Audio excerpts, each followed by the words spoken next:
Jey Morales. Unbound.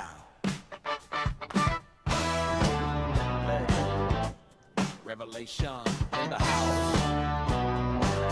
Turn it up now.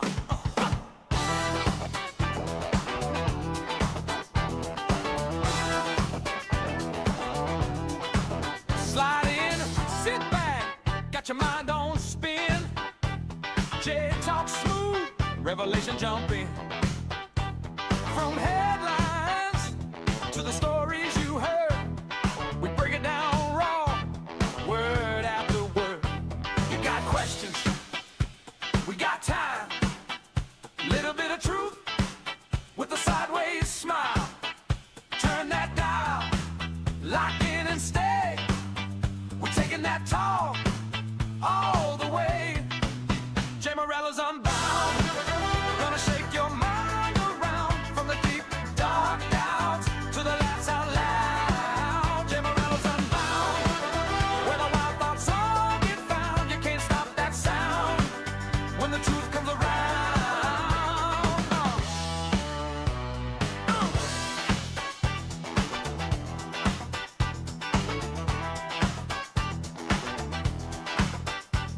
Popcorn popping, newsfeed hot. Revelation drop a line, make the whole room stop. Side-eye theories, rumors in the air. Jey peeling back slow, lay the truth out there. Little bit of wisdom, little bit of clown. We can lift you up, we can break it all down. Turn that chair to your favorite place. Thank you for your Let the talk patronage. run long, let it chase that chase. Jey Morales Unbound, gonna shake your mind around from the deep dark doubts to the laughs out loud. Oh yeah, where the wild thoughts all get found. You can't stop that sound when the truth comes around. Come on, from the couch to the car, you feel that spark. Yeah, that's us. Oh, yeah. From your doubts to your dreams, we in between, kicking up dust. Hey! Jey Morales Unbound. Oh gonna shake your mind around from the deep dark doubts to the laughs out loud. Jey Morales Unbound, Thank you for your where the wild patronage. thoughts all get found. You can't stop that sound when the truth comes around.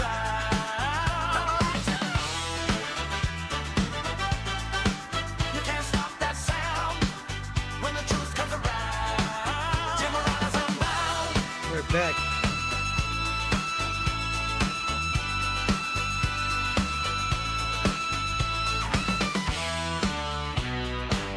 Oh, yeah. Hell yeah. Welcome back to Unbound, ladies and gentlemen. Season 2, Episode 14, the show where we dig beneath the headlines, unpack the chaos, and tackle the stories everyone else is too nervous to cover. I'm Jey Morales, and with me, as always, ladies and gentlemen, is my co-host, Revelation. Revelation, welcome back from a 2-week hiatus. Oh,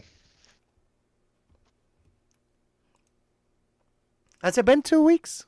Or am I just... oh, I I think have no idea. I think It it's might been 2 weeks because the last episode we aired live for this month, ladies and gentlemen, was the 2nd of March, and it's now the 16th. So it's been 2 weeks, ladies and gentlemen. Welcome back, everybody, to Unbound, and specifically Revelation. I know he's happy to be with us today.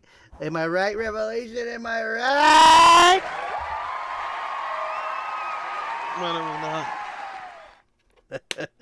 Ladies and gentlemen, the 2-week hiatus that we had was, it's not that I was sick, but I had to take care of some health situations that involved going multiple places that require me to drive about an hour and a half to go. because, living in the middle of nowhere with no good health anywhere around in the area. So you have to travel to get the hell out of here to go get some actual professional help around here. So, ladies and gentlemen, we're back in business until further notice when a major surgery is happening next month at some point. So, don't know if I'll be on, but if I'm on, we'll make sure that Revelation will take over the show for at least a few weeks for us once a week. We're not going to push the man. But, ladies and gentlemen, welcome back to another episode. Tonight, we got a jam-packed episode from the escalating Middle East war and surging global oil prices to a federal judge halting Robert F. Kennedy Jr.'s vaccine policy changes, the Kennedy Center controversy, record-breaking wild weather across the U.S., playground access turning into a legal debate in Hawaii, Border Patrol and TSA shakeups, and even the alarming shooting at pop singer Rihanna's home. It's a week of full of crises, culture, and controversy, and we're breaking it all down for you tonight. Anything you want to talk about, real quick, Revelation? Anything at all that doesn't need to even be a news? Anything that you personally want to say that's been happening? Anything that has been impactful to you with everything that's been going on? Nothing really. Not that I can think of. Yeah, no. The light today. Everybody's light. Yeah, I honestly can't think of anything. Well, ladies and gentlemen, we're going to dive right into a major compilement of everything that we have missed the last couple of weeks about the Middle East and the war that's happening in Iran. I don't know what I was thinking. Excuse me.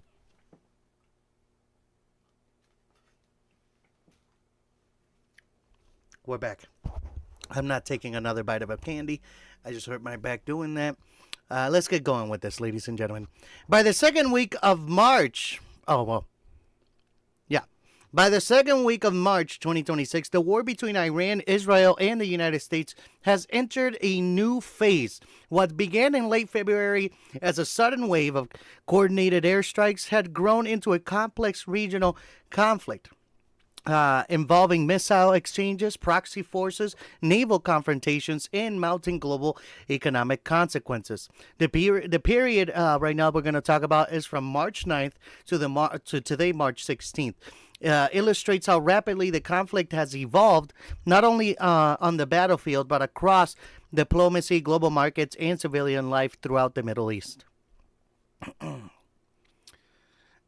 Here we go. We're going to start on March 9th, right? Iran establishes new leadership as the strikes continues.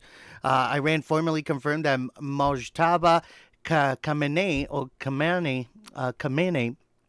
I'm sorry if I'm saying that wrong, son of the late Supreme Leader Ayatollah Ali Khamenei, had been elevated to lead the country following his father's death during the opening strikes of the war. The leadership announcement came as air raid sirens sounded repeatedly across Tehran. Israel and U.S. aircraft conducted another wave of bombing raids targeting missile depots, military command centers, and facilities believed to be connected to Iran's nuclear program. Residents reported dozens of explosions throughout the day as Iranian air defenses attempted to intercept incoming strikes. At the same time, Iranian forces launched a new round of missiles and drones towards Israel and towards American military bases stationed across the Gulf region. Some of those projectiles targeted installations in Kuwait and Bahrain, where U.S. forces are stationed. International markets reacted quickly. Oil prices surged as investors worried that the conflict could escalate further and disrupt the flow of oil through the Strait of Hormuz, the narrow shipping corridor responsible for transporting roughly 20% of the world's petroleum. As of March 10th, the conflict extended further into the waters of the Persian Gulf. U.S. military officials reported that American naval forces had destroyed 16 Iranian vessels believed to be preparing to lay naval mines in international shipping lanes.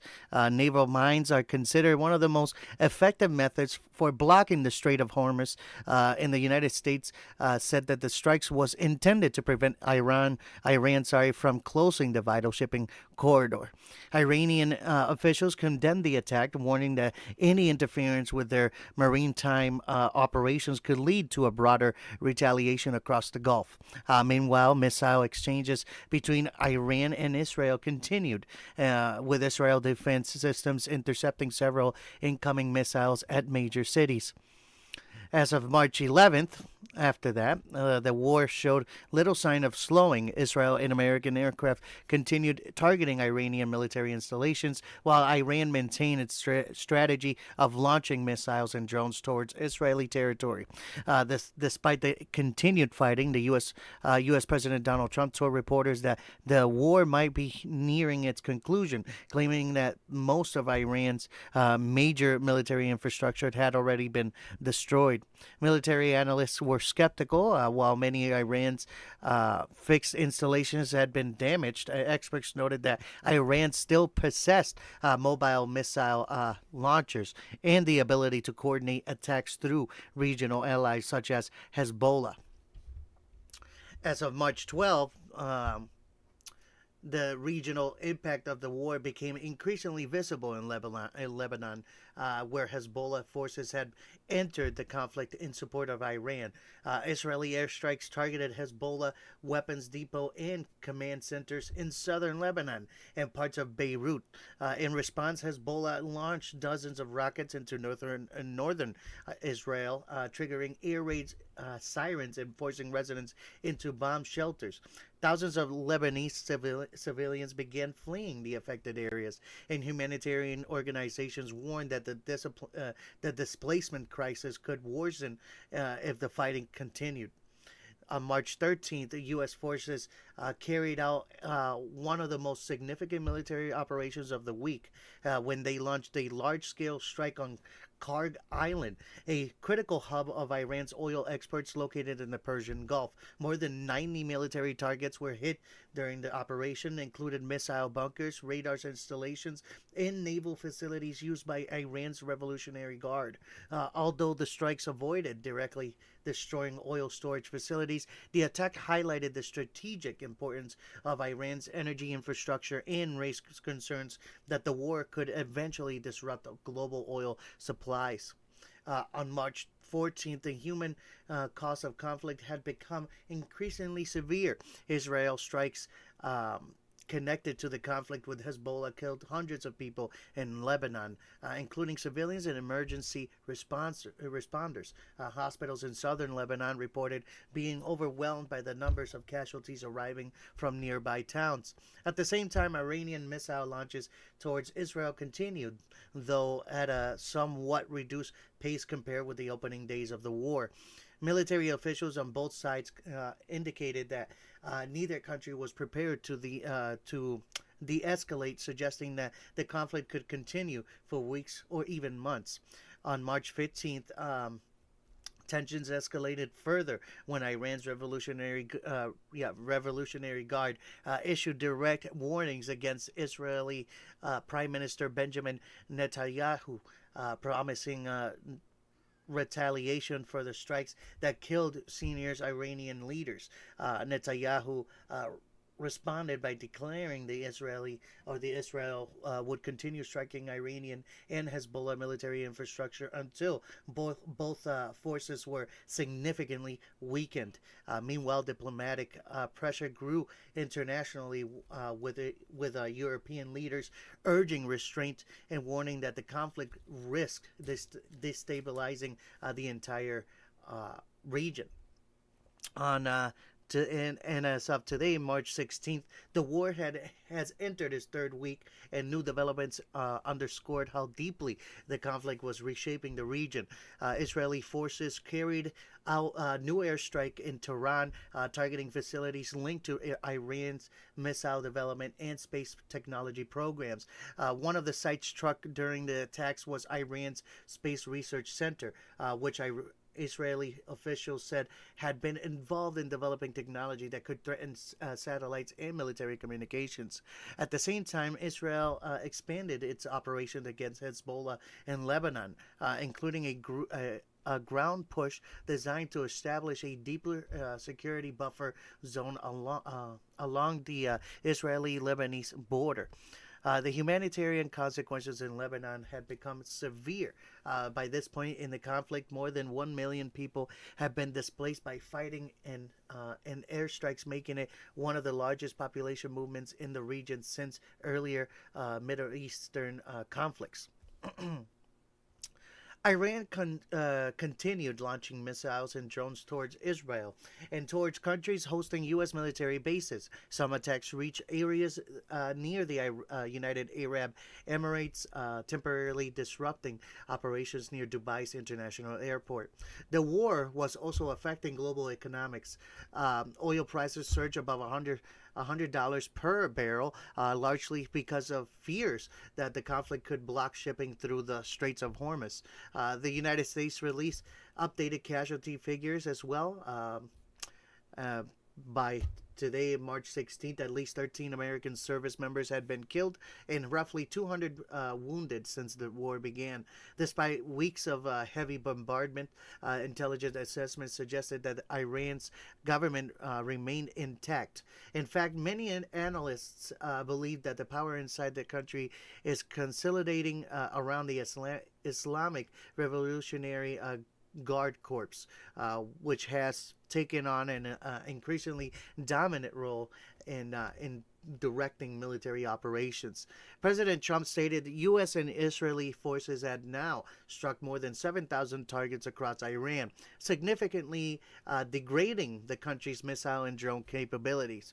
He also announced that the United States had asked approximately 7 countries to join a naval coalition to protect commercial shipping in the Strait of Hormuz and ensure that oil tankers can move safely through the region. European leaders responded cautiously, warning that the war may not have purely military solution and urging renewed diplomatic efforts. And again, as of today, March 16th, 2026, no ceasefire agreement has been reached, and negotiations between the United States and Iran remains stalled.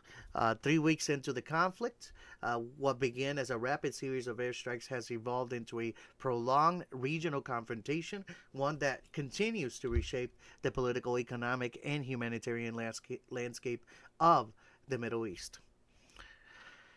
And ladies and gentlemen, as always, we move into our discussing questions.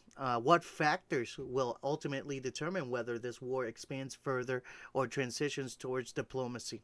How might continued disruptions in the Strait of Hormuz affect the global economy and international pressure to end the conflict?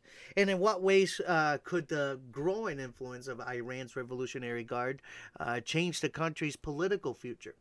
Let us know in the comment section, as always. A little shout out to Ray RMR, Orion, Jojo. Welcome back, guys. It's been a minute. Sorry that we haven't been on. Revelation, what do you got about this whole thing? Well, I can definitely say for one thing, for the people who are saying it's a war, no, it's not. Because war has to be declared. Congress hasn't declared it a war. It's just a conflict for now. I don't know about Israel. They might have declared it a war. As for us, it's just a conflict. That's why it's called an operation. We're just bombing them. Yeah, we have sent troops in. They're still on their ships. Probably just for logistics reasons. Or in case, Iran decides to get a little froggy, which I don't see that. their regular military is completely, they're not even getting paid. The Revolutionary Guard, which is the one that pretty much serves the Ayatollah or the supreme leader, is the one that is now getting all the money, all the leftover gear. Like they're just taking it from the military, and because it's pretty much all the rest of their gear and equipment was destroyed in the bombing raids. Their navy is completely destroyed, save for the mine-laying ships and that one ship in Sri Lanka that was, or yeah, I believe it's ported in Sri Lanka now. So literally, like those last few remaining ships, they have no air force to speak of, and the only reason they won't go to peace talks is because, well, Iran is Iran, and they have literally called for a jihad against the Americans. And as of, I want to say yesterday or the other day, they said that they would drop, they would parachute sleeper cell agents into the hills of West Virginia to start causing chaos and disrupt and like cause some sort of like, you know, revolution in West Virginia, which I don't know if you've ever seen anyone from Iran and anyone from West Virginia, but that's they're gonna have a very hard time blending in with some motherfuckers in the hills of West Virginia. That's gonna be, you know, if they can even manage to do that, considering, you know, we have some probably the best radar out of anyone. But yeah. And as for the economics, I mean, gas has barely gone up like 2 cents. You're Except, you're well, funny. You're funny because it was down. Uh, it was down. Right now over oh, here so it's it's gone about. down. I mean, it was down. It was down. They finally did that thing that they were talking about, that why is other places gasoline was cheaper than in the in the area that we live. You know what I'm saying? And they finally started lowering it. I don't know where they go to war, and now it's up like 3.79. Okay, so 10 cents, because what? It was like, what, 3.69? No, it was 3.39. 3.39. Mm. 3.39. Well, that's, I mean, because it's getting warmer weather, it does naturally get fucking more expensive. In the No, they shouldn't be getting more expensive when it gets warmer. That doesn't make It sense. does, that's the normal thing. It gets Yeah, but it's more expensive. so you're telling me that it's always been $4 in the summertime, is what you're saying? No, but that's a normal thing that happens. It'll get more expensive, and when because people start traveling more, and gas companies see that, and they're like, "Ooh, people are traveling more." The thing is Slowly that raise the prices. they need the people to travel because that's where everybody gets their money. Yes, so see, you're seeing what I'm saying now. No, You- you're missing the point. It wasn't even this high last summer. That's what I'm trying to explain to you. Look it up, Grant. I know what you're saying. Ladies and gentlemen, we're on a tight ship today because we started late, so we're gonna keep pushing through this one. But we're gonna go back to gas prices though, with the economic impact again. It's gonna kind of repeat itself. But let's see. Is it going to repeat itself?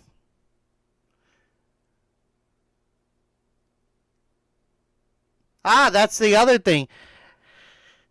I heard that Donald Trump is going to be using the emergency oil reserves to lower the gas prices. I mean, why not just use the fucking oil we've got from Venezuela?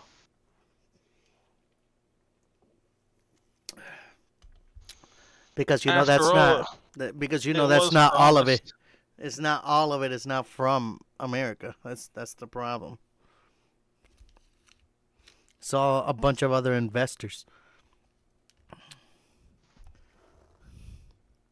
You get me? 'Cause, I mean, just refine the shit out of that fucking, oil that fucking Venezuela now owes us, which that lady literally did promise us. And, we won't have to dip into that. Yeah, we'll see if that is the emergency fund. Who knows? That might be the emergency fund. Oh no, the emergency oil fund is all the fucking oil underneath Texas, Arizona, Oklahoma, and like 4 other states.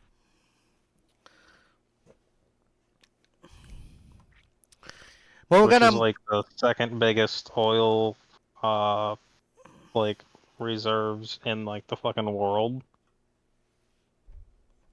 I believe so. We're sitting on oil. So We haven't touched that shit. And we refuse to. That's why we import it from other countries. Yep. Ladies and gentlemen, we're gonna move now into the federal judging. Sorry about that. Federal Judge Halts Robert F. Kennedy Jr.'s children's vaccine policy change. As of today, a federal judge in District of Columbia has issued a significant legal setback to changes proposed by the Biden administration vaccine safety office under the leadership of Robert F. Kennedy Jr. Excuse me.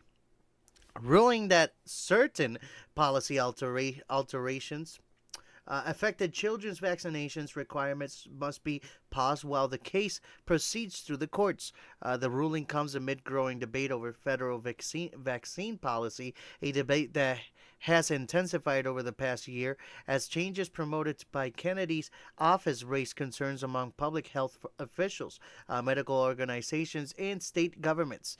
At issue is a set of adjustments to vaccine guidance that would have impacted the way childhood immunizations are recommended and in some circumstances require for school attendance and other programs supported by the federal funding.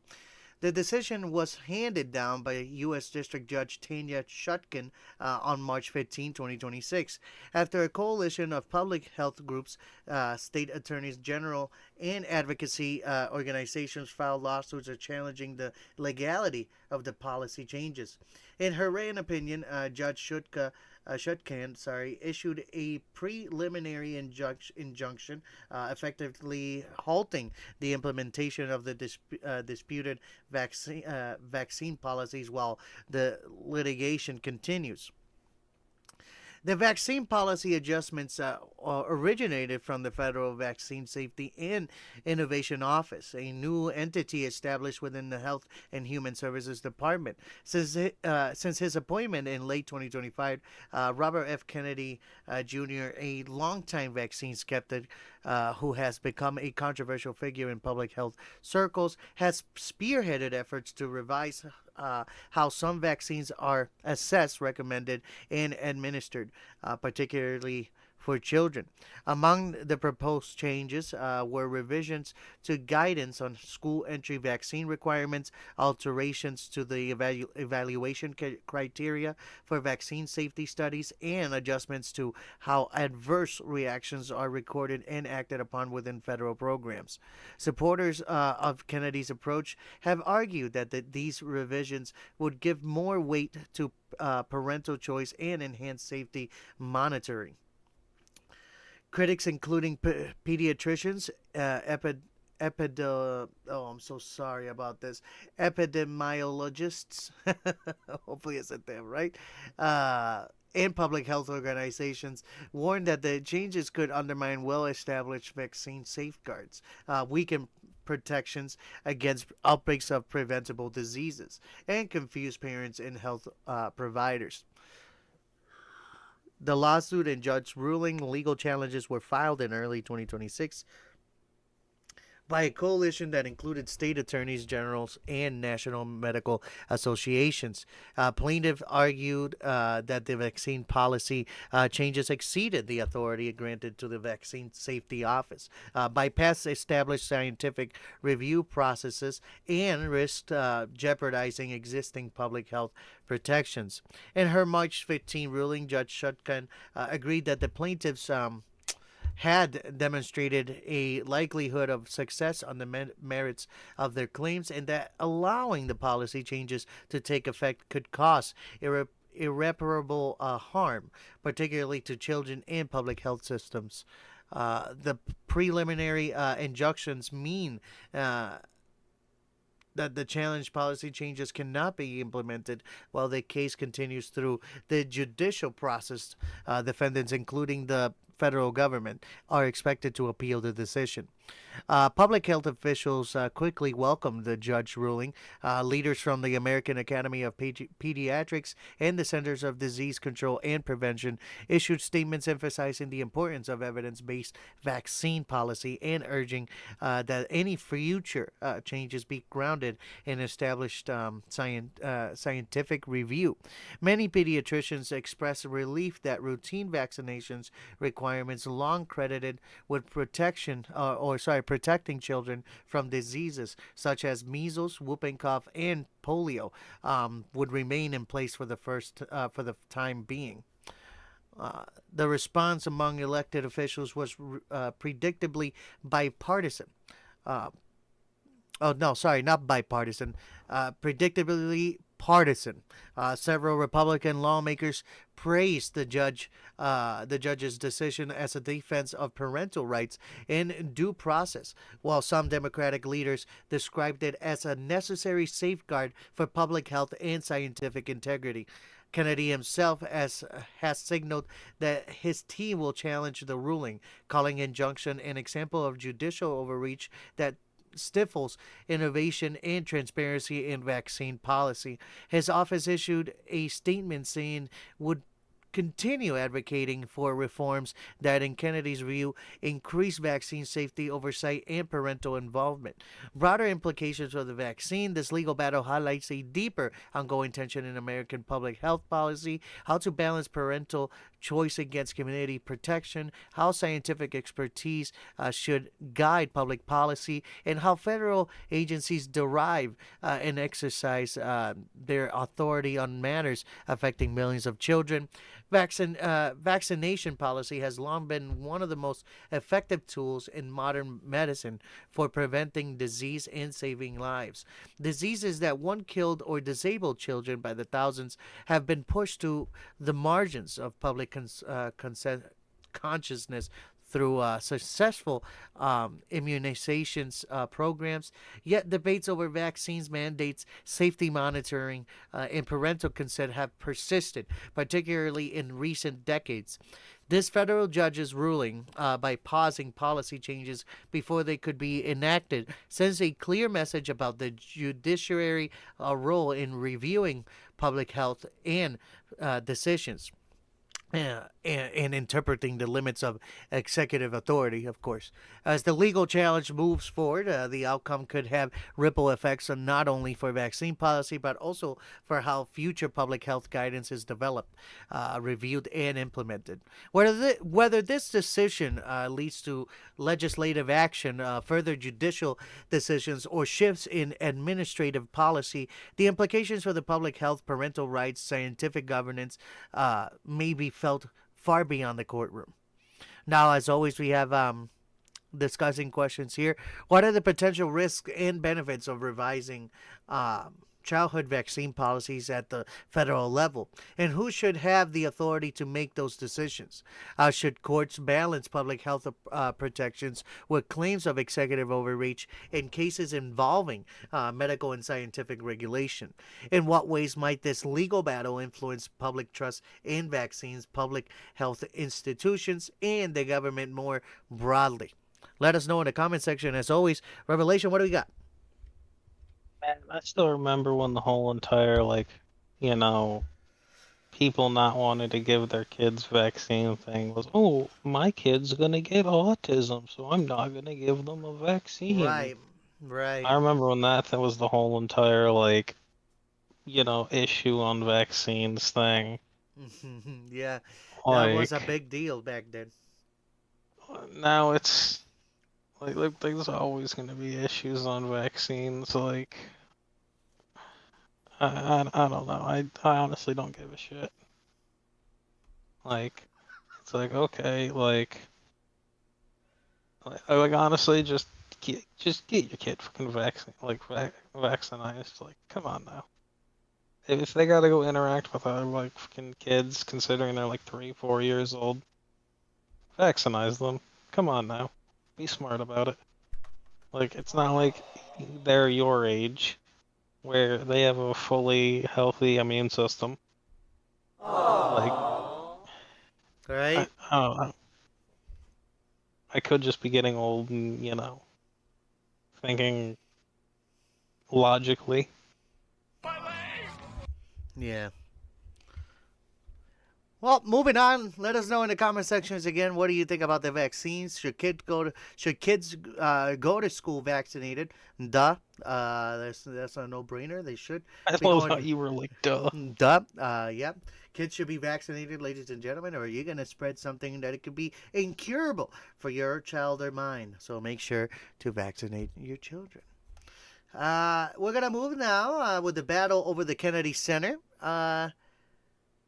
As of today, another political controversy has been unfolding in Washington, one that has little to do with foreign policy or military conflict, but instead centers on culture, art, and the future of one of the most recognizable performing arts institutions in the United States, the John F. Kennedy Center for the Performing Arts. On March 16th, the center's board of directors voted to shut down the institution's operation for 2 full years, with the closure expected to begin after the summer's July 4th celebrations. The decisions follows months of political upheaval surrounding the institution and comes during the second presidential term of Donald Trump. Supporters of the closure argue that the building requires significant repairs and modernization, while critics say the move reflects a deeper political struggle over the role of cultural institutions in American public life. To understand why the decision has become so controversial, it helps to look of the events leading up to it. The Kennedy Center, located in Washington, D.C., opened in 1971 as the nation's premier performing arts venue and serves as a living memorial to John F. Kennedy. It has long hosted some of the world's most prominent orchestras, theater productions, opera performances, and dance companies. For decades, the institution has enjoyed strong bipartisan support from Congress and has been viewed as a symbol of national artistic achievement. But the consensus began to fracture after President Trump returned to office and began reshaping the institution's leadership. During his second term, Trump moved to overhaul the Kennedy Center's governing board, installing allies in key positions and eventually assuming the role of chairman himself. The new leadership pushed forward a series of changes aimed to redefining the center's direction and programming. One of the most controversial moves came in December 2025. When Trump's newly appointed board voted to rename the venue the Trump Kennedy Center. The decision sparked immediate backlash from Democrats, artists, and members of the Kennedy family, who argued that altering the name of the memorial diminished its historical significance. The leadership change quickly triggered a wave of resignations and cancellations. Prominent musicians, actors, producers began withdrawing planned performances from the venue, citing concerns about political influence over a cultural institution that had historically maintained a non-partisan identity. Several well-known artistic figures, stepped down from adversary roles, and some performing groups announced plans to move productions to other venues. Even long-standing partners began reconsidering their relationship with the center. Organizations such as Washington National Opera began preparing to relocate performances and operate independently after decades of association with the venue. The result was growing sense of instability surrounding one of the country's most important cultural stages. Against this backdrop, Trump announced earlier this year that the Kennedy Center would need to close for major renovations. Initially, the president said that the building required extensive structural upgrades and modernization in order to transform it into what he describes as a world-class arts facility. As of today, the board formalized that vision by voting to shut down operations for approximately 2 years, with plans for renovation beginning after the center's 4th of July programming. Trump and his allies argue that the closure will allow for a faster and more comprehensive reconstruction of the facility. Critics, however, question whether the repairs justify shutting down the entire venue and worry that the move could permanently alter the institution's mission. The closure also carries significant implications for the thousands of people who work behind the scenes at the Kennedy Center. Internal communications obtained earlier this year warn employees that many departments will operate with skeletal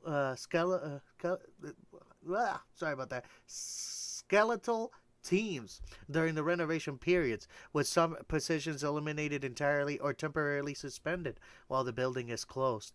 The Kennedy Center employs a wide range of professionals, from stage technicians and musicians to administrative staff and educators. And the shutdown raises questions about how many of those workers will be able to return once renovations are complete. For many artists and arts professionals, the uncertainty surrounding the centers reflect a broader debate over how cultural institutions should be governed. At its core, the controversy surrounding the Kennedy Center highlights a larger question that has surfaced repeatedly throughout American history. What role should government and politics play in reshaping cultural institutions? Supporters of the administration argue that the president has the authority to reshape federally connected institutions, that renovations could revitalize the venue. Opponents counter that cultural institutions should remain independent spaces for artistic expressions rather than political influence. The debate is not only simply about building in Washington, it is about how a nation defines its cultural identity and who gets to shape the institutions that represent it. Again, as of today, March 16, 2026, the future of the Kennedy Center remains uncertain. The planned renovation may eventually transform the venue physically, but the larger political and cultural debates surrounding it are likely to continue long after construction crews arrive. Now, my ending discussion questions, ladies and gentlemen: should national cultural institutions remain independent from political influence, or is it political leadership inevitable when federal institutions are involved? How might the 2-year closure of the Kennedy Center affect artists, performers, and audiences across the United States? What does this controversy reveal about the relationship between politics, and the arts in modern America? Let us know in the comment section again on these questions. And Revelation, what do you got? I mean, it's a federal institution, so I mean, it's always going to be influenced by politics. Right. So, it's not much that you can do there. Kind of like, every national park, not much that you can do there.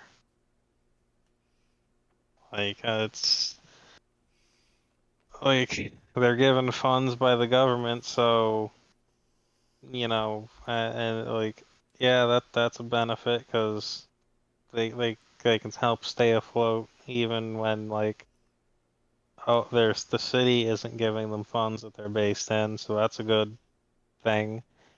But at the same time, oh, hey, now they've got to be dictated by some wacky fucking law that the government put in, so that's a bad thing. Like, you're fucked.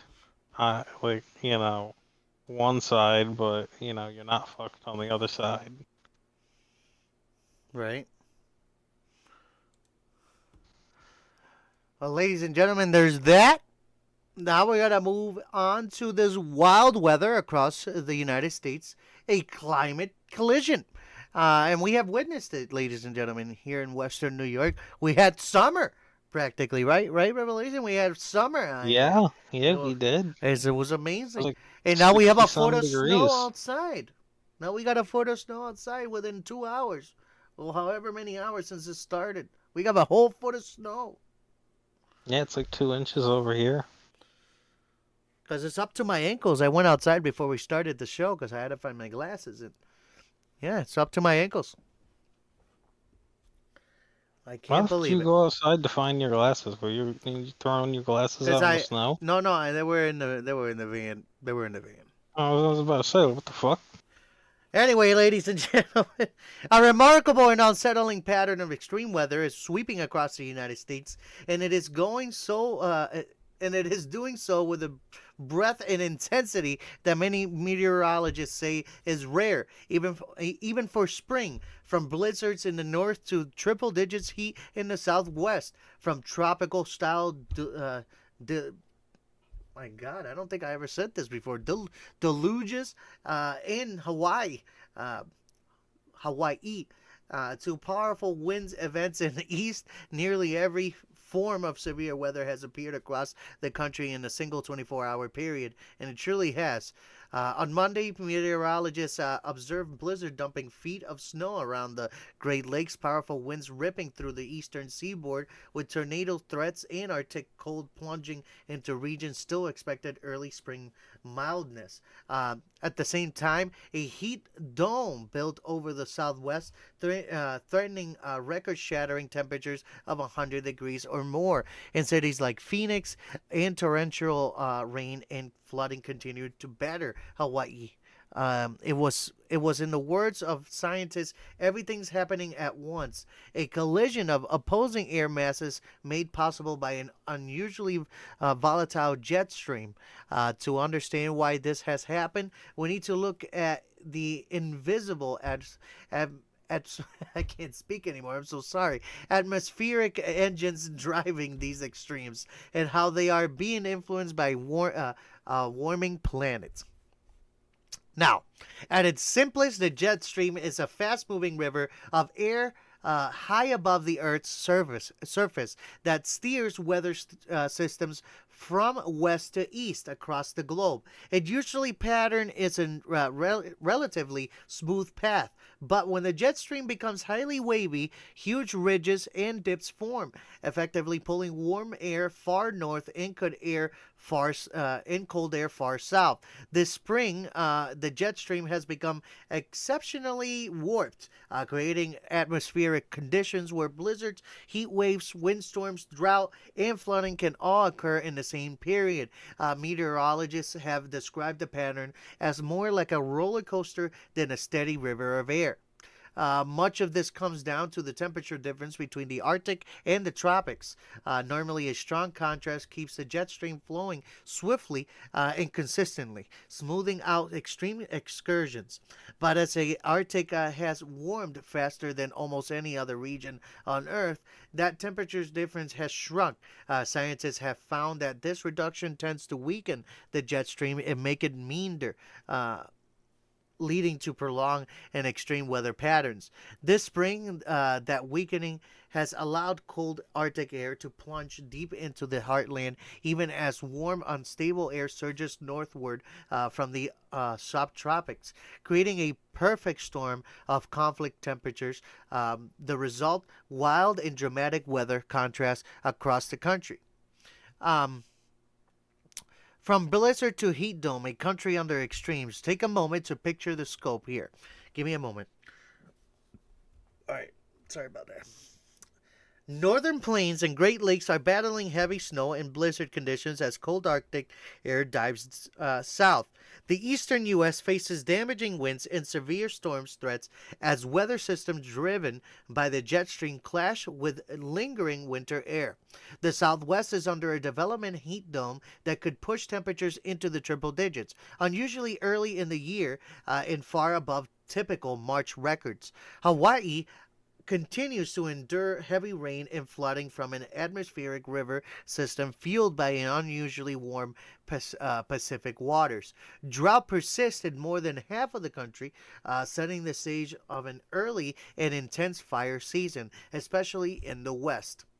It's this simultaneously of these extremes that has been meteorologists shaking their heads, saying we really have most types of extreme weather across the U.S. here in mid-March, said one of the forecasting experts, noting that it is one thing to see blizzards or severe thunderstorms at this time of year, but quite another to see all of it at once and at such intense levels. Some of this chaotic weather pattern is tied to the nature of spring itself, the season when warm and cold air masses frequently clash. But scientists say this year's extremes are not just a product of normal seasonal variability. The key lies in a highly distorted jet stream and unusually warm ocean waters. Many climate scientists point to human-caused climate change as a contributing influence, making hot extremes hotter, heavy precipitation events more intense, and atmospheric patterns more erratic. For example, the irresistible heat dome building over Southwest this week is forecasting to create temperatures far beyond its typical for March. Why is this repeating itself a little bit, right? Nearly unprecedented in the region historical record, one of forecasters quoted audibly gasping when he saw the forecast model numbers, describing it as a kind of event that may be started for years as a benchmark of extreme. At the same time, the potential for intense drought and wildfire dangers in parts of the West, as well as flooding and heavy rains in places like Hawaii, speaks to the broader ways a warming planet is altering moisture patterns and atmospheric behavior and seasonal norms.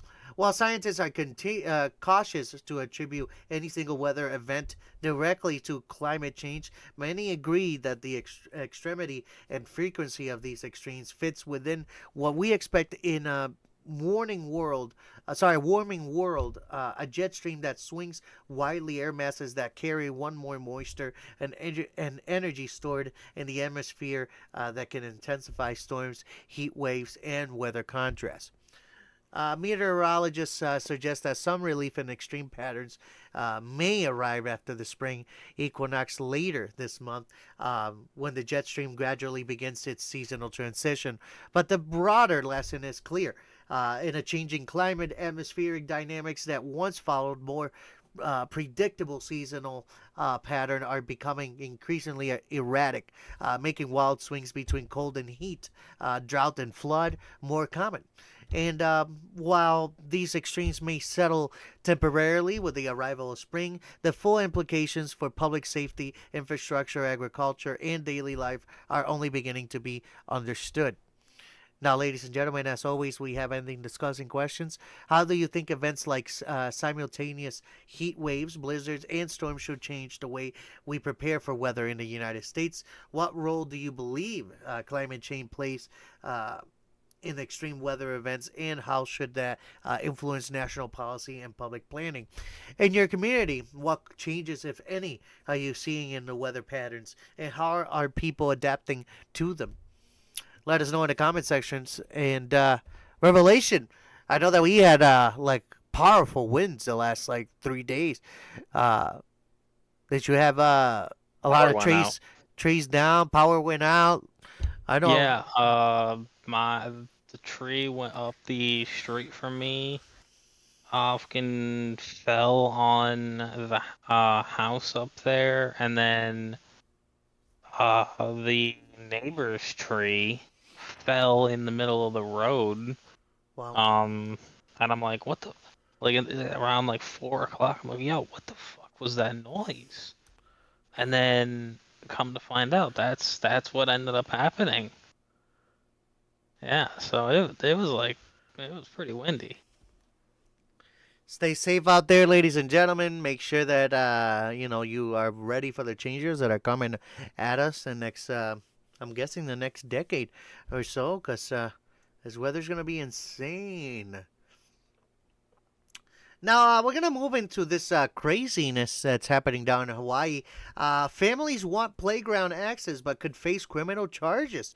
As of today, a surprising and controversial proposal in Hawaii is turning simple head idea, allowing families to use school playgrounds after hours into a potential criminal justice issue that could affect hundreds, even thousands of residents.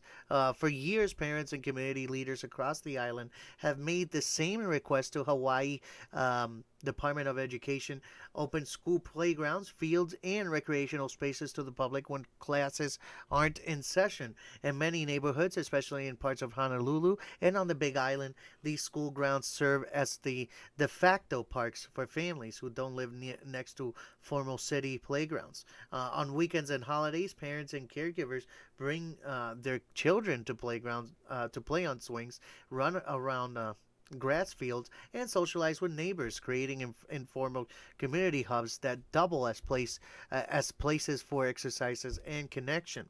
At the start of this legislative session, momentum seemed to be building towards broader public access. Lawmakers introduced multiple proposals designed to require the Department of Education to make these recreation facilities available to communities when they are not being used for classes or school operations. Supporters said opening the gates would promote physical activity, strengthening the neighborhood ties, and make better use of public space. But in a twist that has shocked many families, the Hawaii legislature is now considering a bill that would move in the opposite direction. Senate Bill 2611, which has already passed through the Senate and now awaits a hearing in the House, would make it easier for authorities to charge people with criminal trespassing for simply being on school grounds after hours. Under the bill as written, families who walk onto campuses on weekends, holidays, or other off-school hours could be arrested without first receiving a warning from police or school administrators. The penalties being discussed are steep. Individuals could face up to a year in jail and fines as high as $2,000. Or, wow, there's actually a second comma. There's actually a second comma on that, ladies and gentlemen. Oh, no. It's $2,000 fine. Even if their only intention was to bring their children to a playground or to use a field for recreation. For many parents, the proposal is more than bureaucratic infighting. It's a threat to their daily lives. Quote, people are just trying to get their kids out of the house and into a safe, controlled environment. Said one parent who sees local school playgrounds as vital community resources, particularly in areas where municipal parks are scarce or far away. Not all visits to school grounds are innocuous in eyes of educators and principals. Testimony gathered during legislative hearings revealed principals concerned about vandalism, trash, unsanitary conditions, and even homelessness on campuses when they are unlocked. Some administrators said that they face a staggering cleanup job every Monday morning before students return, adding extra strain on custodial staff and diverting resources from education. Under current law, individuals can be charged with trespassing at any time, but only after receiving a warning from school staff or police, except 10 p.m. and 5 a.m. When no warning is required, the proposed changes would eliminate the warning requirements for weekends and holidays, effectively criminalizing behavior the most parent that most parents have assumed was harmless. The bill has ignited the broader debate about public space, community rights, and public safety. Some lawmakers and parents are pushing for a compromise, one that would allow safer surprise access to school playgrounds while addressing the concerns about vandalism and unwanted activity. Representative Trish LaChica, one of the legislators who initially introduced a bill to expand access, has said she wants to keep working on solutions that balance recreation with safety. Critics of the Senate Bill 2611 argue that the criminal justice should not be the first response to families' need for open spaces. They point to other school districts, including the San Diego Unified School District, where campuses are open to the public on weekends and afternoons, with local governments helping with upkeep and community security as part of the cooperative agreements. And again, as of today, March 16, 2026, the bill's future is uncertain. The proposal has already passed one chamber of the Hawaii's legislature and now awaits further hearings in the House, where supporters and opponents will continue to debate whether school grounds should remain sanctuaries for community play or be locked down under threat of criminal penalties. This conflict over playground access, public space, and criminal enforcement raises a broader question about how we think about shared community resources, how we balance safety with liberty, and how far the law should reach into ordinary family life. My ending discussing questions about this, ladies and gentlemen. Should public schools be required to allow community access to playgrounds and fields when classes are not in session? Why or why not? What are the risks and benefits of giving law enforcement the authority to criminally charge people for being on school ground after hours? And how might communities better balance concerns about safety, maintenance, and access to public space so that families can use these facilities without fear of legal consequences? Let us know in the comment section, ladies and gentlemen. Revelation, what do you got, buddy?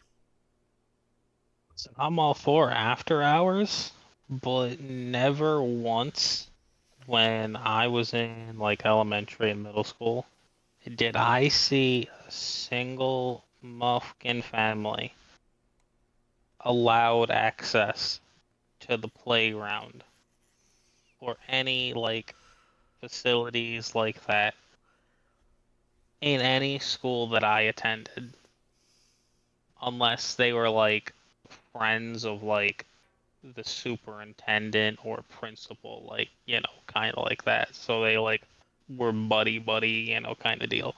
Other than that, they had no like person went on like kind of stuff like that. So I don't, after, like I said, after hours, yeah, school's not in session. So there's no kids there, there's no nothing. As long as you're accompanied by an adult or you're like 16 and older, I mean, sure, go right the fuck ahead. Right. I mean, you're off the streets, you're not doing anything fucking illegal. Like, yeah, go for it. But if school is in session, well, you don't deserve to be there. You're not needed there. Either like You little Timmy. No, don't. Look, stay at home. Go to a public park. So they're there for. Exactly. Ladies and gentlemen, again, let us know in the comment section. Right now, we're going to touch a topic. I'm not going to read the whole thing because we're running out of time. I'm just going to give it to you short and sweet. As of today, one of the most recognizable and controversial figures in the Trump administration immigration enforcement strategy is preparing to step away from the federal service. Gregory Bovino, a longtime Border Patrol official who became a public face of aggressive immigration operations across the country, is expected to retire at the end of the end of this month of March 2026. Multiple sources tells news outlets all over the internet and major news outlets as well. But that's not the one I wanted to read. Where is it? I just want to give you the short and sweet thing here. Bovino's tenure in a high-profile roles was not without controversy. During operations in Minneapolis earlier this year, 2 U.S. citizens were killed during federal enforcement actions, an incident that brought intense public scrutiny and criticism of Bovino's leadership. In the wake of that backlash, the administration relieved him of his command-at-large responsibilities and reassigned they reassigned him from National Operational Command back to his former position as a chief patrol agent in El Centro sector along the California-Mexico border. Even so, Bovino remained a visible figure within Customs and Border Protection, reportedly aligned closely with senior leaders in the Department of Homeland Security and seen by supporters as a tough enforcer of immigration laws. Despite that alignment, sources with direct knowledge of his decision tells news outlets that Bovino plans to retire from federal service at the end of this month, concluding a long career that replaced him squarely at the center of some of the most politically charged immigration enforcement operations in recent U.S. history. The Department of Homeland Security has not confirmed his retirement in official filings, and Bovino has not submitted formal paperwork yet with the Office of Personnel Management, according to the state's statements from the agency. But colleagues familiar with his plans say he has informed staff that he will leave his post later this month. Discussing questions about this, what does Gregory Bovino retirement say about the current state of the U.S. immigration enforcement policy, and how might it affect future federal operations? And in what ways do high-profile law enforcement leaders shape public perceptions and agencies like Border Patrol for better or worse? How should communities balance the enforcement of federal immigration laws with concerns about civil liberties and local safety? Ladies and gentlemen, I'm leaving you this one as a little homework. Let us know in the comment section, what do you think about Gregory Bovino's retirement. Moving on now, we're going to move now to the TSA agents. Long security lines at the airports as TSA agents miss first full paycheck so far as the partial government shutdown yet again. Travelers across the United States are confronting a reality that has become all too familiar in recent months. Long security lines, delayed flights, and mounting frustration at airports from Boston to Los Angeles. What sets this latest disruption apart is its cost, not weather, not tech failure, but a standoff within the Department of Homeland Security. And that has left thousands of Transportation Security Administration, the TSA agents, without their first full paycheck of the year. The situation began earlier this winter as a part of the contentious budget impasse between DHS leadership and federal lawmakers. At issue has been funding for agency operations, including critical staffing budget for TSA and Coast Guard deployments amid a broader political struggle over immigration enforcement and border security and executive priorities. Negotiations stalled in late February, and as March unfolded, the impact has rippled through the TSA workforce. By March 1st, TSA agents nationwide were already working without pay, a situation that continued into mid-month. For many agents, this was the first time in their careers they had reported for duty without being fully compensated, unable to receive regular pay because of the ongoing budget authorization issues. Thousands of agents faced growing financial strain. Some delayed rent or mortgage payments. Others struggled with basic expenses, and many expressed frustration at being asked to serve without security of reliable income. The practical impact of this pay crisis quickly showed up where it matters. Most to travelers at airport security checkpoints. Throughout the week of March 9th, major airport hubs began reporting longer and more unpredictable lines at the TSA security screening stations, and some airport travelers reported waiting 45 minutes to an hour or more to just reach the front of the security queue. Far beyond what is typical at the start of the spring travel season. At Hartsfield-Jackson's Atlanta International Airport, one of the world's busiest hubs, travelers posted videos of shaking lines that stretch from checkpoint lanes deep into airport terminals. Similar scenes played out in Chicago's O'Hare, Newark, Los Angeles International Airport, and Denver International Airport, airports that normally pride themselves on efficient security screening and quick throughput. TSA officials acknowledged the problem publicly, but stressed that agents were continuing to work diligently despite the pay issue. A spokesperson told reporters that staff shortages and morale challenges were contributing to delays, but insistent that safety protocols were not being compromised. Quote, our workforce remains committed to passenger safety. The statement read, we continue to work with DHS leadership and congressional partners to resolve the pay issue so our officers can receive the compensation they have earned.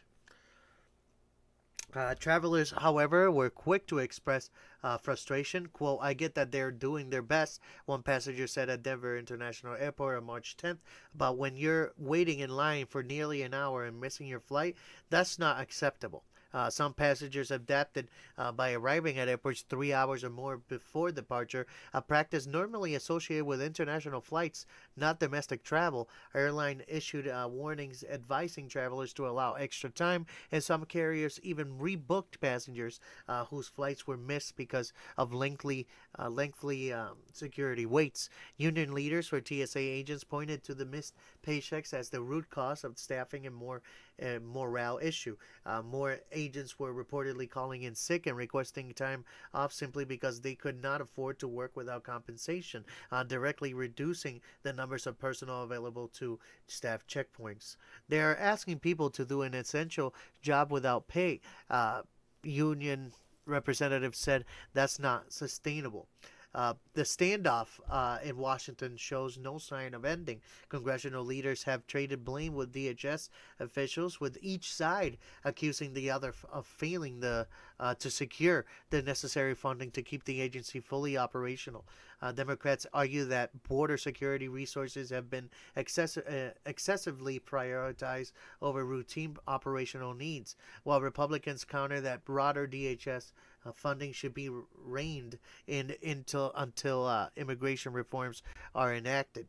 By March 15th, the Department of Homeland Security had announced temporary stopgap measures intended to loosen hiring bottlenecks and incentivize overtime for TSA agents. But these initiatives require additional budget approval that have not yet materialized.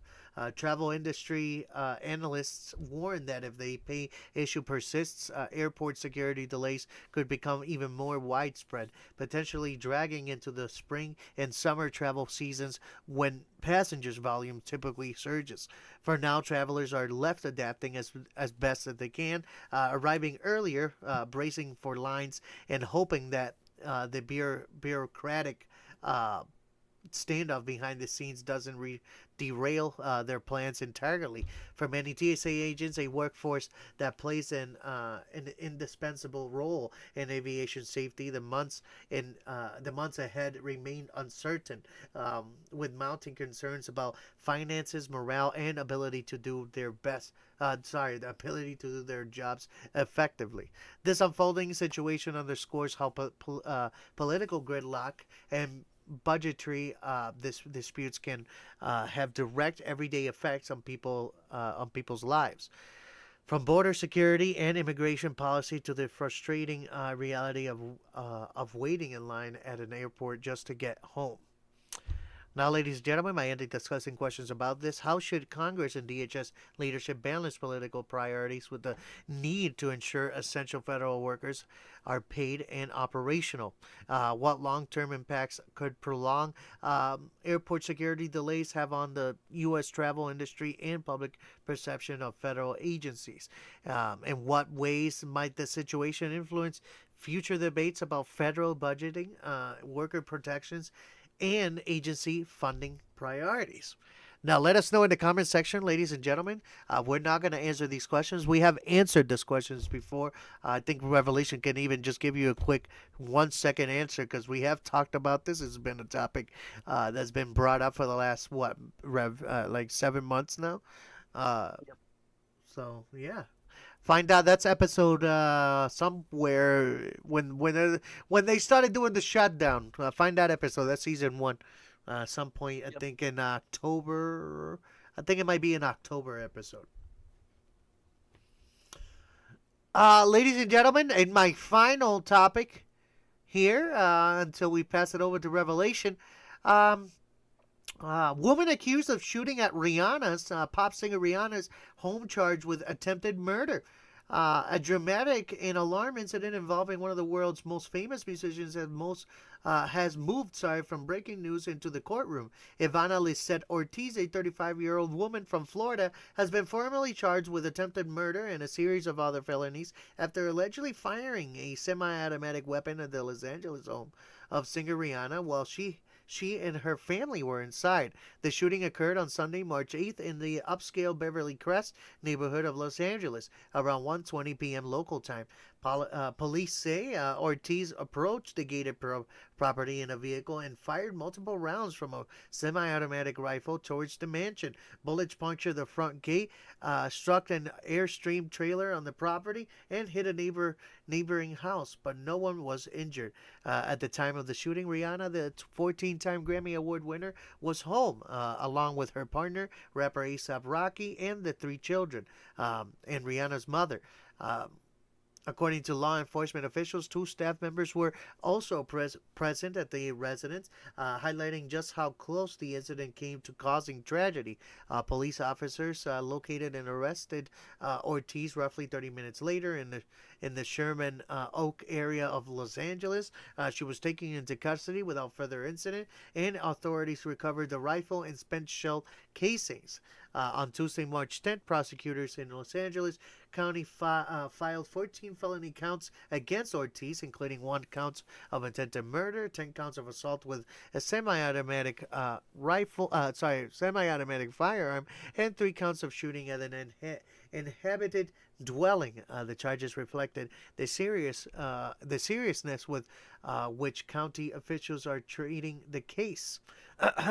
During her first court appearance, Ortiz was ordered held in lieu of nearly $1.9 million bail, and instructed to stay away from Rihanna, A$AP Rocky, and anyone else listed as a victim. Her arraignment is scheduled for late March. If convicted on all counts, Ortiz could face life in state prison, and under California sentencing guidelines for offensive involving attempted murder and repeated use of a firearm against people in home.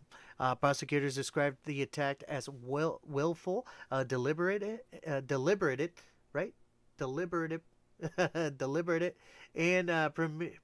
premeditated. Oh my God. Ladies and gentlemen, I'm exhausted of reading. It's been a long show. Noting not only the multiple gunshot counts, but also the danger proposed to a populated neighborhood. Los Angeles County District Attorney Nathan J. Hochman, emphasized that opening fire in a residential area is extremely dangerous and that those responsible will be held fully accountable. While the motive remains under investigation, court records and social media reviews suggest that Ortiz may have had an unhealthy fixation on the singer. Authorities are continuing to examine her online activity to better understand what led to her allegedly travel from Florida to Los Angeles and carry out such a brazen act. The incident has underscored concerns about celebrity security and the broader problem of targeted violence against high-profile figures. Even as reggae pop anthems and chart-topping hits remain Rihanna's artistic legacy, this episode serves as a stark reminder of how fame can also bring unwanted attention and real danger, not just to public figures, but to the families and communities around them. No injuries occurred during this attack, and law enforcement officials have reiterated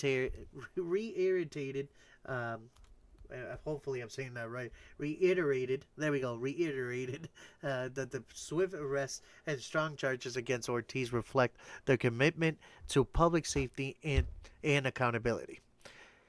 Now, my ending discussion questions to this last topic of Jey Morales' side. What factors should courts consider when determining charges and bail in high-profile cases involving alleged premeditated violence, especially when no one was injured? How does the public presence of celebrities impact their security needs? And what responsibilities do law enforcement agencies have to protect private individuals with public profile? And in situations where social media activity may suggest fixation or obsession, how should investigators balance free expression with public safety concerns? Let us know in the comments section, ladies and gentlemen. What kind of a short answer do you have for this crazy lady, Rev? Well, people shouldn't get any more, for like treatment from the police in the investigations and shit, and public, average Joes like us. Right. I mean, it's like, let's all be honest here. They, for years, they've been getting better investigations and defenses and shit than, people like you and me. And their cases get solved faster. Right. So no, they shouldn't.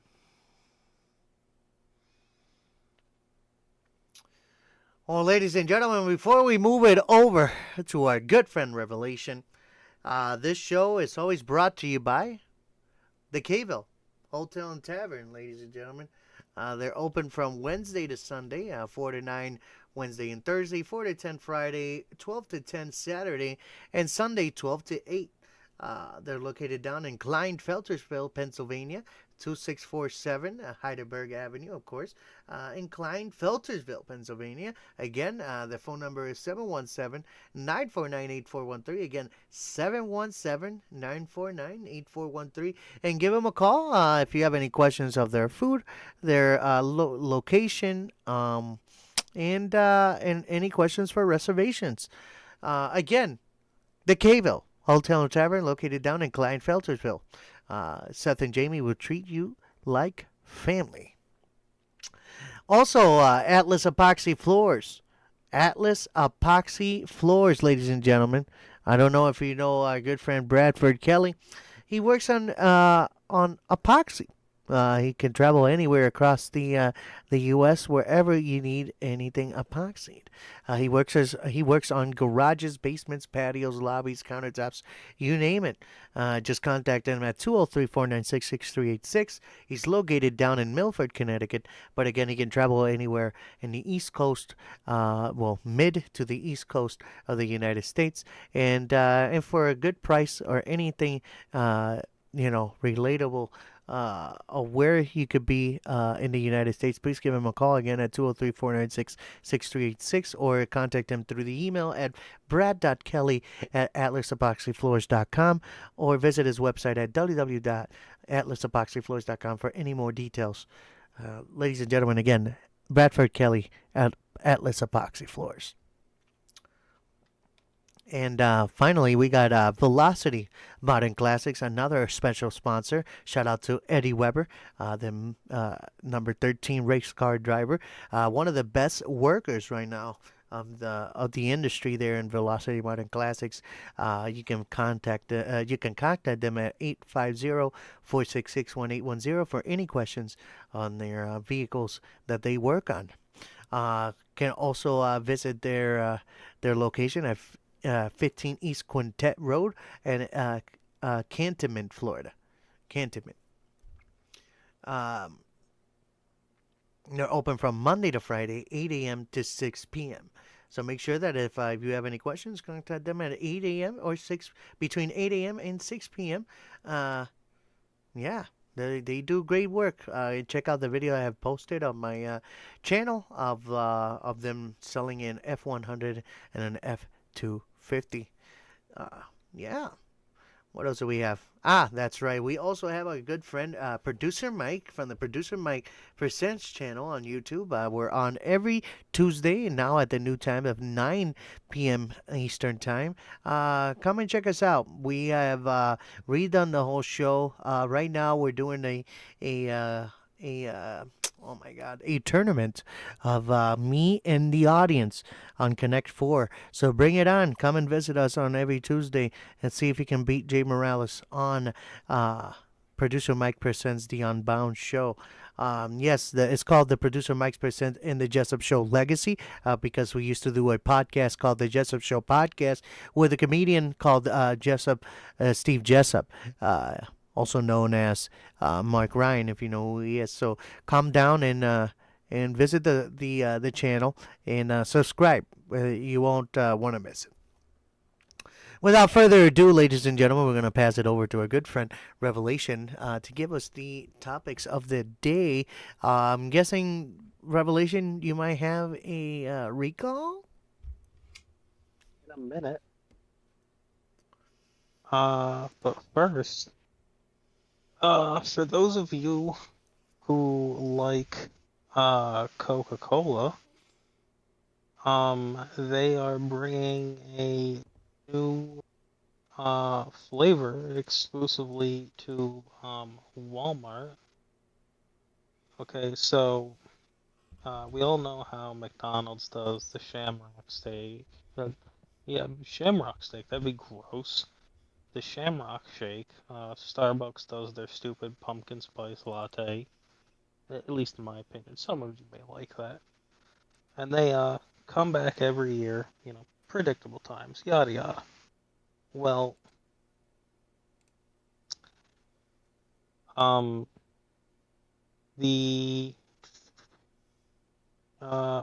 it is.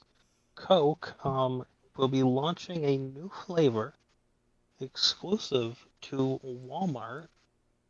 And it should be able to drive the chain's existing customers to add the soda to their carts, while also sending fans of the brand who may not be shopping at Walmart to the chain. It is called Sprite Chill Mango Citrus.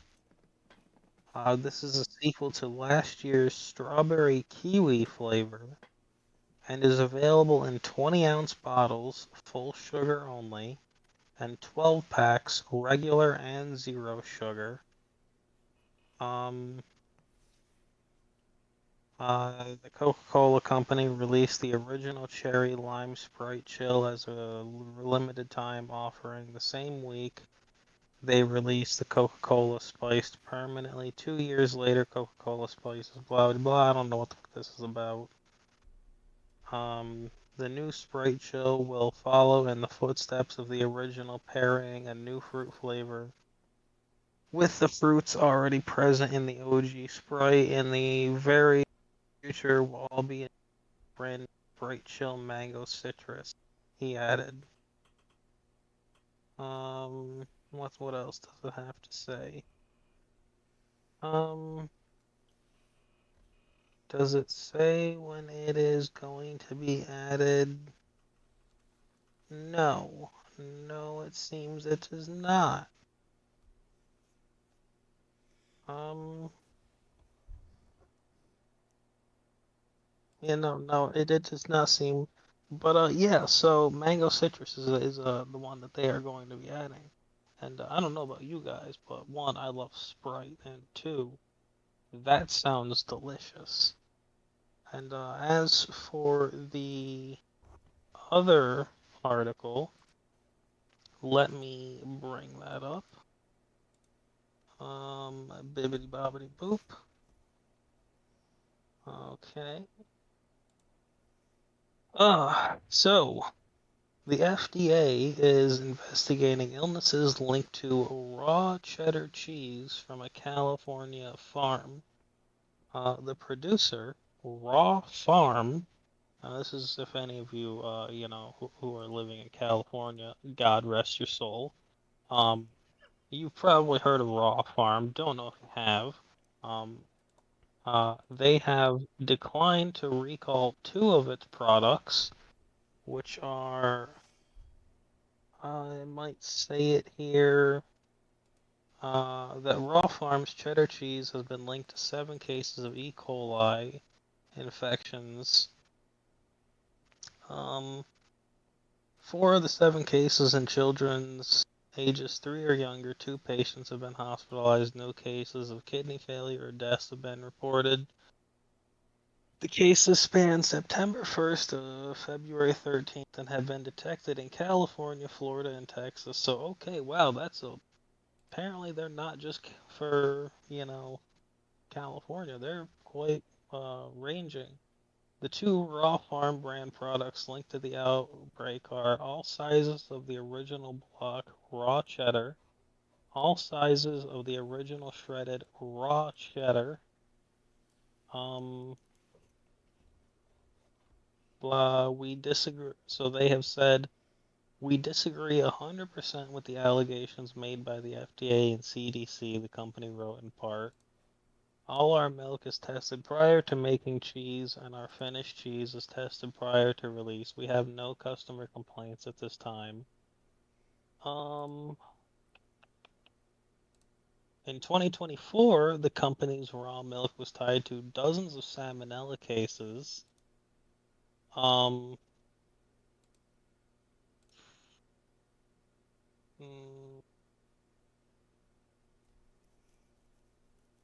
Where else is it?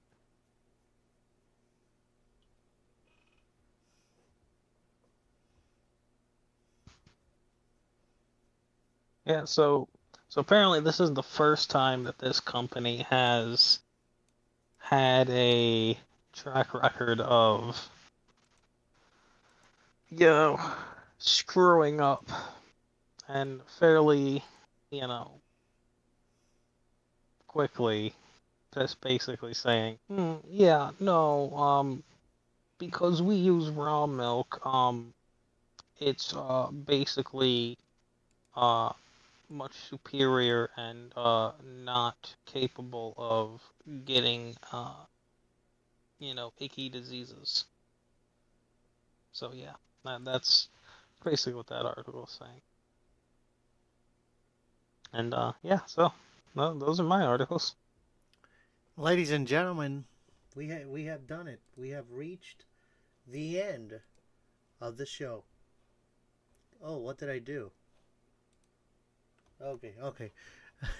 I thought I just closed something down by mistake, ladies and gentlemen. Sorry about that. Wow, we really made it to the end. We did it. That's a wrap, ladies and gentlemen. This is for tonight's episode of Unbound. We covered a lot from the escalating Middle East war, the global oil shock, the Robert F. Kennedy Jr.'s vaccine policy being halted, the Kennedy Center's controversy, record-breaking wild weather, playground access in Hawaii, Border Patrol and TSA shakeups, and the alarming shooting at Rihanna's house. But before we go, I want to take a moment, as always, to highlight two important issues, which are mental health and domestic violence. These affect millions every day, but help is available. If you or someone you know is struggling with mental health challenges, you can contact the 988 Suicide and Crisis Lifeline in the U.S. by dialing 988.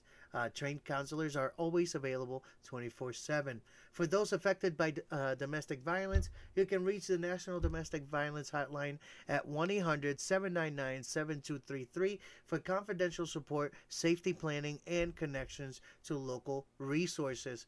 Remember, reaching out is a sign of strength, not weakness, and you are not alone. Thanks again for tuning in to Unbound, ladies and gentlemen. Stay informed, stay curious, and we'll see you maybe Friday. I'm not too sure about that. We might move the show Thursday because I'm busy Friday, so we might move the show on Thursday. We'll see about that. We'll let you know on a short. Other than that, we're gonna leave Revelation. Actually, before we put on Revelation, I would like to do a quick ad that I was supposed to do in the beginning of the show. It's a quick video, Revelation, if you don't mind, before you give us the last word of the day and send us over to the music. Give me 1 second, sir. Again, ladies and gentlemen, this sponsor of the show, like I said before, is Atlas Epoxy Floors. Oh, my God. There we go. Atlas Epoxy Floors. You can reach them at 203-496-6386. And here is a short video on Atlas Epoxy Floors. Coming to you right now. Give me 1 moment. All right, here we go. In 3, 2, 1, ladies and gentlemen, here it is. Atlas Epoxy Floors.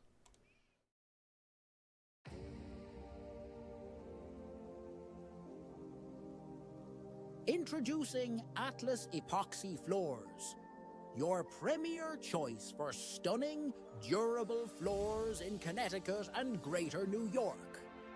With over 2 decades of home improvement experience, our team at Atlas delivers specialized application techniques using only the highest quality products.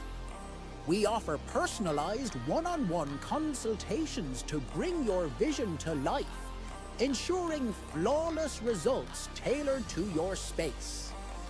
Year-round appointments mean we're ready when you are.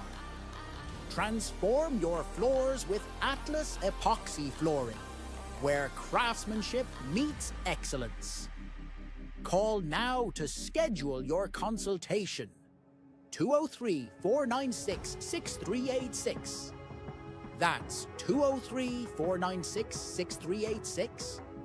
Or email us at brad.kelly@atlasepoxyfloors.com.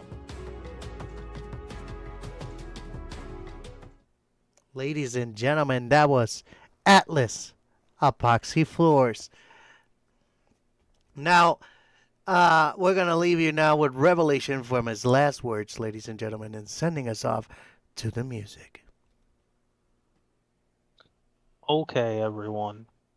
So, today's quote is,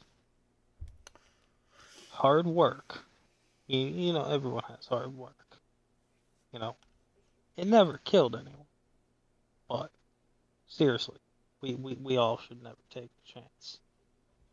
So just don't work. Don't work hard. Now, we thank you for tuning in. We thank you for listening. And join us again on, Friday or Thursday, like Jay said. And now, we're going to play you out. Hell yeah, we'll catch you Thursday or Friday. We'll let you know midweek. Stay safe. Unbound. Revelation in the house. We did it again.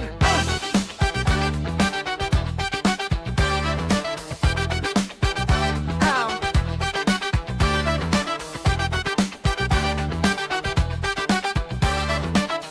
Shout out to everybody that tuned in tonight. Orion, Ray, We hit the RMR. mic, For let those the that whole tuned in. thing run. Took those questions one by one, from the wild ideas to the facts we found.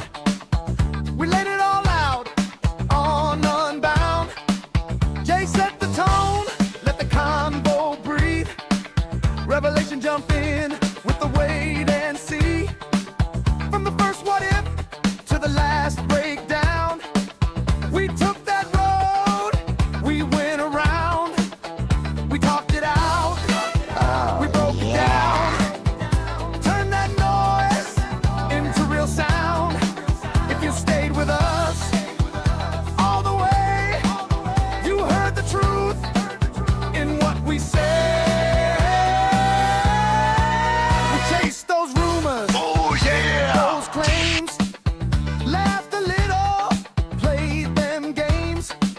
From heavy thoughts to jokes out loud, we kept it real on Unbound. Side our stories, internet flame. We slowed it down, put names to names. If it sounded wild, we asked how. That's how it go when we unbound. Jey Morales unbound. We've been shaking minds around. Yeah. From the deep dark doubts to the laughs out loud. Jey Morales unbound. Where the wild thoughts all get found. You can't stop that sound when the truth comes around. From the couch to the ride, you was right there on the other side. Every question, every round, you helped shape this Unbound. From your fears to your dreams, we met you there. In between what we talked, what we found, that's the story of Unbound.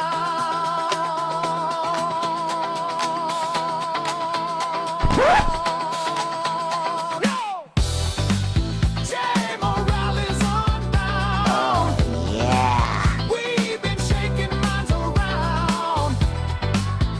From the deep dark doubts to the laughs out loud.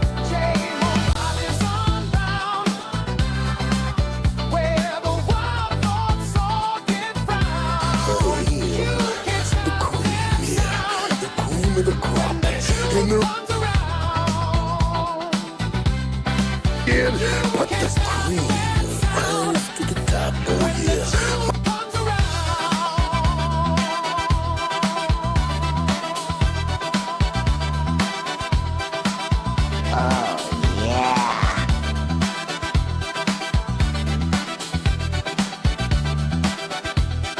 Yeah. But the cream will rise to the top, oh yeah.